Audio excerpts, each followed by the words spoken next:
morning, guys. Welcome back to the channel. Got a couple of updates for you before we get into the main project we're going to be working on today, and I will share those with you here.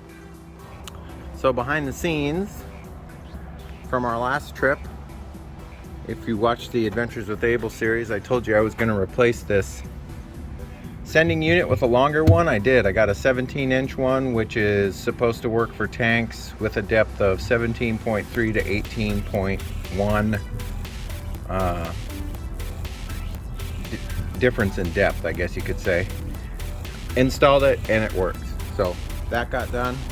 The other problem I was telling you about that we were having was the rear view camera didn't reach out far enough to see, and it was getting blurrier and blurrier and blurrier as the years went on. So I found a 1080p HD rear view camera, and it works fantastic. And I got that installed, and I extended it out a little bit with a electrical junction box, and I used some Sikaflex and some roofing screws to mount that baby up there, and it works fantastic.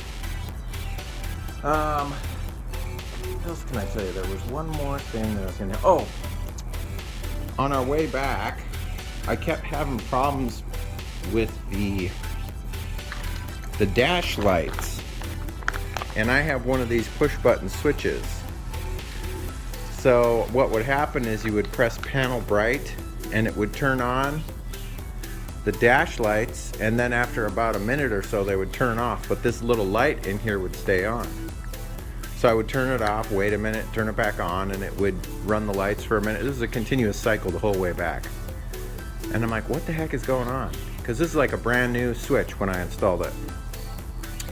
Lo and behold, I took the dash apart, and this little ground tab here, the wire that I had attached to it had fallen off while we were driving around. So the only ground reference that this had was the screws that mounted it to the dash panel.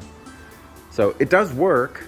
I just went back to the toggle switch. I painted the toggle switch black and put it back in. I think I'll just hang on to this for a spare, but I don't think I'll need it. I don't know, maybe one of you guys needs it. I could probably sell it and ship it for a reasonable price. But I don't think I'm gonna reuse the push button style switch, even though I really like it. It just, the fact that the ground is very important and very sensitive on it, I don't know. Whatever. Back to the toggle switch on that. And then for today's project, you're probably wondering, what the heck, you just installed a mini split. Well, I did. The mini split that I installed in the shelter probably about, I don't know, a year and a half ago was a temporary solution, because at the time Pioneer was coming out with their 22 seer units, and the most efficient one they had at the time I think was a 21 or a 20, I can't remember, for this specific size. They had 22 seer units in the other sizes, but for this specific model and size, this was still in the works. So I ordered this, and I do not recommend going through either one of these companies to purchase this. This was an absolute nightmare of a headache. Now, did I get a good price on it? Yes, the original price on Home Depot I think was $11.50 shipped, and then I got a veterans discount which brought it down to like $900, and then because of the mix-up they gave me another $100 off of it, so I got it for, I don't know, right around $800, which is great. However, this was supposed to arrive on the 23rd of last month, and it is currently the 8th, and we got it 4 days ago. And the company, I told them I wouldn't be home, so don't deliver it, and it disregarded that and just dumped it on the front steps, not to mention that it is beat to hell. I mean, look at this box. This is how they delivered it, and they just left it on the sidewalk in front of the house. So we'll see how bad the damage is inside. But the first thing I got to do is get the truck spun around, and then I'm going to start ripping the old one out, and then we'll start doing the layout for the new one and getting that put in. I don't think I'll do a time lapse on this because I've done a time lapse on the mini split stuff before, and I'm just reusing the existing stainless braided lines that I have and the control line that I have, so it's not going to be anything exciting. The mounting pads might be a little bit different, but that's about it. But anyhow, here we go. So I just wanted to show you guys the view that I have from my camera now. It is super crisp and nice. It's a 1080p view, and it's nice and wide. I can see my entire surroundings when I'm backing up, and I can also see the panels and down to the trailer, so this works out perfect. I will leave a link in the description for this camera. I think it was less than 30 bucks. There was a coupon code that was active at the time on Amazon, but I'll leave a link in the description if you guys want to pick one up. They're really cool. Okay guys, here's where we're at. I've got the lines run out to the unit. I've got to cut those down and re-flare them. Got the unit mounted up there.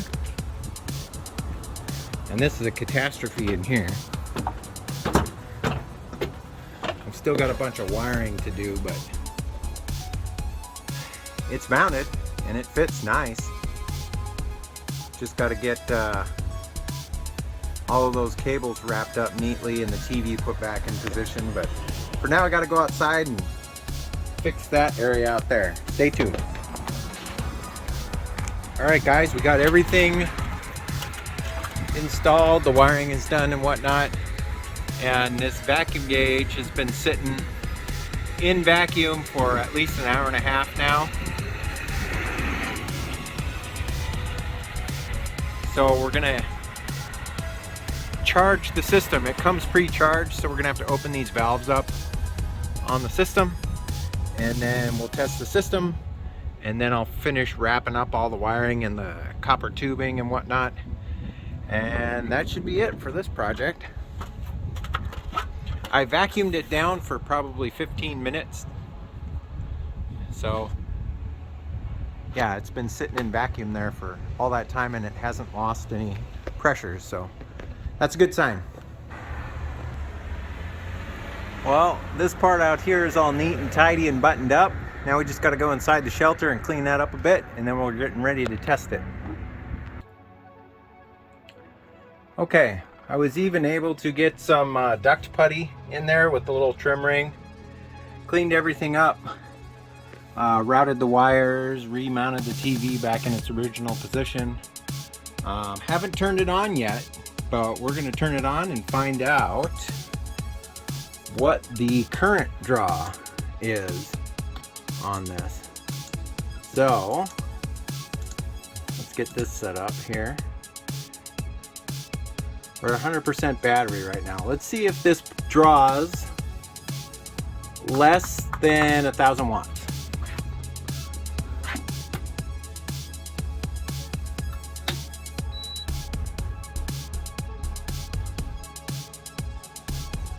Not sure what PP means. I might have to read the manual. Anyhow, we got the remote here. Let's turn it on. Let's go to, let's go to 69. And we'll wait and see. This is supposed to have a soft draw compressor startup. So we'll see here what that does.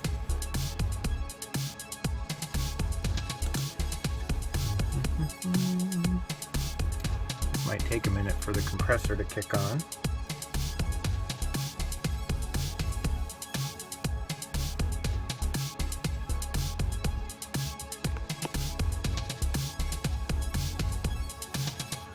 What is it doing?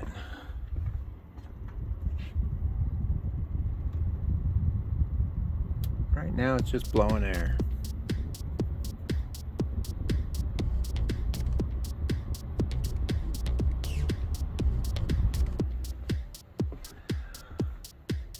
Let's see here.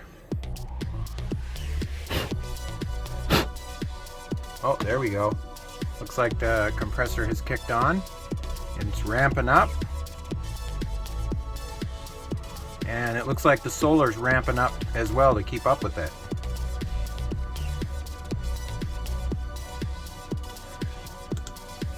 Let's see where it stops. It's climbing up the mountain right now.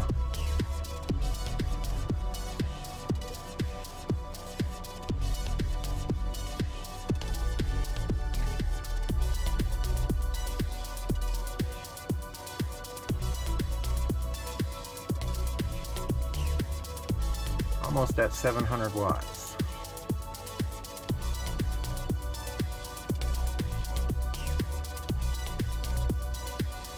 And that does have a really nice soft start. The previous one, when it would start up, it would hammer the inverter and it'd hit it really hard and it'd go buzz, and then it'd recover from it. Man, it's floating right around 700 watts and the solar is keeping up with it. Oh, the solar is going past it. That's fantastic.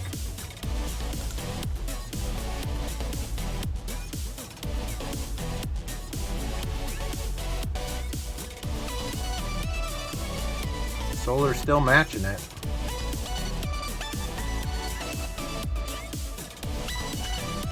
The other one that was in here, that Confor Total, would ramp up to about 1600 watts when the AC was on. And it would just stay at 1600 watts until the compressor turned off, and then it would clunk the compressor back on again, and it was just overwhelming for the inverter to handle that much of a spike. Man, this thing is hovering right around 900 watts is what it is.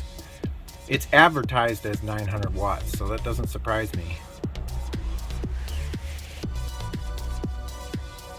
And the solar is right there, pretty close to it. I bet if I turned the truck around and had the rear panels facing the sun, it would keep up no problem. We've seen 1100 watts on the solar so far since we installed the new panels. Yeah, this is blowing out some nice chilly air. Yeah, I would say that that's a success. Pretty happy with that. And no more compressor clunk. It's a lot quieter and it's a lot more efficient. So I consider that a win. But as far as today's video goes, I think that's going to be it, guys. If you like this video, give me a thumbs up. If you're not subscribed yet, I'd love to have you as a subscriber. As always, you're going to want to stay tuned. You never know what's coming up on this channel. But other than that, I hope you guys are staying safe, taking care of each other. And as always, I will catch you next time. See you later. Bye-bye.